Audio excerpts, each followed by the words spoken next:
Okay, last question. Super, super great, very similar to 10. I see right away that both of these share the same coefficient. Yay! I don't have to multiply by anything, which is great. But they are the same sign, so just going back to my other note, if they're the same sign, I have to subtract them. So because they're both positive 2, I have to make this a subtract.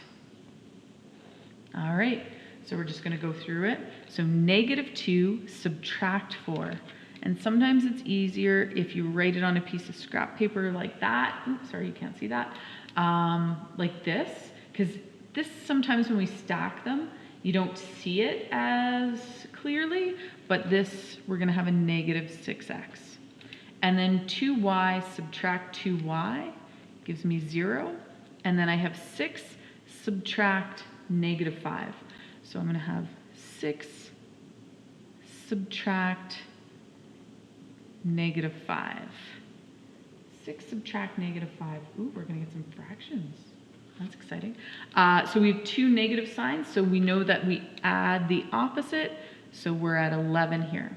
So one-step algebra, we have negative 6x equals 11. I just want to double check that I wrote this question down right. All your other answers have been whole. So I just want to make sure. Negative 2 plus 2. Okay, no, we're good. All right. So we're going to have divide by negative 6, divide by negative 6. So x is going to be equal to a negative 11 over 6. Now, you might ask if you can put it as a decimal. I wouldn't recommend it. Next year in grade 12, we're going to take your calculators away a lot. So it's always good to practice. So even if you don't feel super comfortable, practice is going to make it better. And everybody doesn't want to practice because I know you have a lot on your plate and there's always a lot of assignments. So I get it, but it does really help. So again, I'm going to substitute it into either equation, doesn't really matter. I'm going to go with the first one just because I'm a creature of habit. So negative 2x plus 2y equals 6. Like I said, I use muscle memory. I do it the same way every time. That way I get used to seeing the steps and feeling the steps. And I can look back at old examples. I don't flip-flop. I do it one way, even if it's the longer way. I know, it's weird, but I am a math teacher, so those are things I like. So I'm going to take that negative 11 over 6, and I'm going to put it into here. So I have negative 2 times negative 11 over 6 plus 2y equals 6. Now with fractions, when we're multiplying them, I want to turn this negative 2 into a fraction, so I add a denominator 1. And when we multiply fractions, we're straight across the top, straight across the bottom.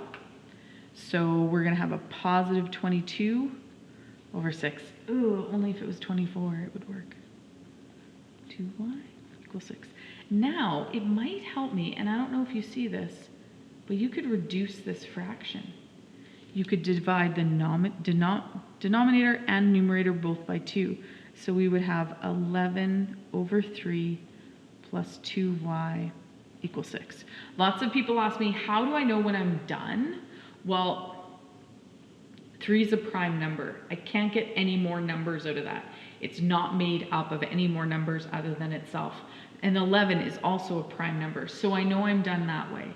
If this doesn't pop off the page at you, it's totally okay to use 22 over 6. You're going to get the exact same answer. You'll just have it where you reduce at the end, which is fine. So this is just two-step algebra. I have to minus 11 over 3 from both sides. So I have 2y equals 6 minus 11 over 3. When I'm adding or subtracting fractions, I have to get a common denominator. First thing I do is make that a fraction by putting it over 1. Common denominator between these two is 3, so I have to times my numerator by 3 and my denominator by 3. So I'm going to have 2y equals 18 over 3 minus 11 over 3.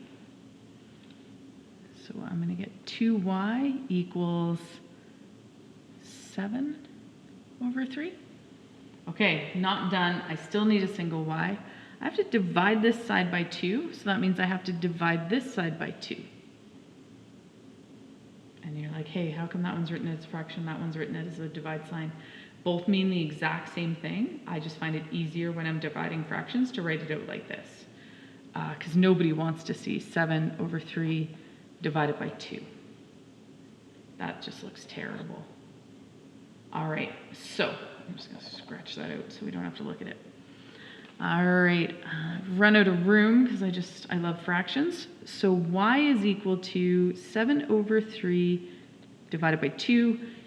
I'm going to change this into a fraction again. I'm going to put it over 1. So we never divide fractions.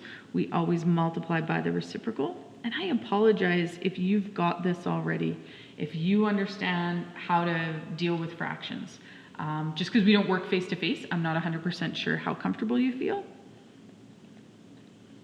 So I'm droning on about how you do this, and maybe you already know, and again, I apologize. So my y is 7 over 6, and my x, if I slide right up, is negative 11 over 6. And I'm not sure the way your teacher wants you to write them. Do they want you to write them next to each other? Is boxing them in okay? That's kind of the formality, kind of like the final copy of an essay, depending on how your teacher wants to see them. So just keep that in mind. Teachers will want to see them in different formats. I'm okay with my students just boxing in the answers. Really important to make sure you show all your work for this. I know there's lots of places we can skip steps, but make sure that your teacher can follow along with your thinking. Okay, if you have any other questions, send them my way.